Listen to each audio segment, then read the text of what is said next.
Drama serial के आने वाले एपिसोड में कहानी एक नया और खतरनाक मोड़ लेने वाली है। जीनिया एक बार फिर अपनी चालों में कामयाब होती नजर आएगी और इस बार उसका निशाना फरियाल और शहराम का रिश्ता होगा। फरियाल सिर्फ संजय को फेरूज के जाल से बचाना चाहती है। इसी मकसद से वह चुपके से फेरूज को रेस्टोरेंट मिलने के लिए बुलाती है ताकि उसकी असलियत जान सके, लेकिन बदकिस्मती से शहराम उन्हें साथ देख लेता है। वह दूर खड़ा उनकी बातें और नजदीकियां देखकर गलत समझ बैठता है। शहराम यह भूल जाता है कि हर वह चीज जो आंखों से दिखाई दे जरूरी नहीं कि सच भी वही हो। यही गलतफहमी फरियाल और शहराम के रिश्ते में दूरियां पैदा कर देती है।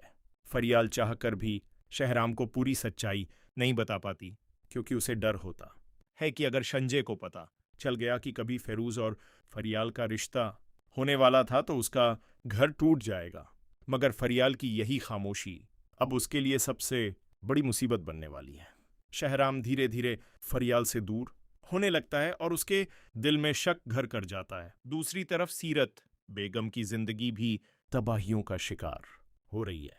अपनी चालाकियों में मशहूर सीरत इस बार खुद ही अपने जाल में फंस जाती है।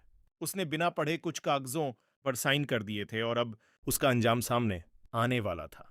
जब सीरत अपने प्लाजा का दौरा करने पहुंचती है तो वहां का नक्शा देखकर उसके पैरों तले जमीन निकल जाती है। सिक्योरिटी उसे अंदर जाने से रोक देती है और तभी उसे पता चलता है कि पूरी प्रॉपर्टी अब उसके नाम पर नहीं रही। असली मालिक मिस्टर दानिश बन चुका है।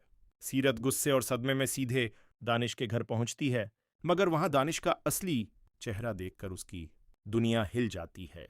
दानिश साफ कह देता है कि उसने सिर्फ दौलत पाने के लिए जीनिया से रिश्ता बनाया था और अब जब सब कुछ उसके हाथ आ चुका है तो उसे ना जीनिया की जरूरत है और ना सीरत की। इतना कहकर वह जीनिया को तलाक देने का ऐलान कर देता है। ये सुनते ही सीरत और जीनिया दोनों के होश उड़ जाते हैं। दानिश उन्हें घर से निकल जाने की धमकी देता है और कहता है कि अब जैसी करनी वैसी भरनी। कुछ ही देर में यह खबर पूरे खानदान में फैल जाती है कि जीनिया को दूसरी बार तलाक हो चुका है और दानिश उनकी सारी जायदाद पर कब्जा कर चुका है। मजबूर होकर सीरत समरीन के पास मदद मांगने जाती है और कहती है कि अब सिर्फ जरा ही उन्हें इस मुश्किल से निकाल सकता है, लेकिन समरीन उसे साफ शब्दों में याद दिलाती है कि उसने अपने बुरे रवैये से खुद अपने बेटे को अपने दिल से दूर कर दिया था। अब वापसी आसान नहीं होगी।